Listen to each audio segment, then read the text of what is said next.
Hello guys, আসসালামু আলাইকুম। Welcome to my second blog. আজকে আমরা চলে আসলাম বিলের মাঝখানে।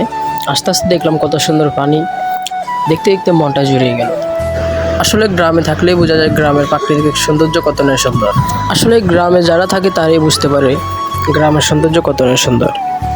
তো সম্পূর্ণ ব্লগ জুড়ে আমার সাথে থাকুন, আমরা গ্রামের সুন্দর সুন্দর দৃশ্যগুলো উপভোগ করুন।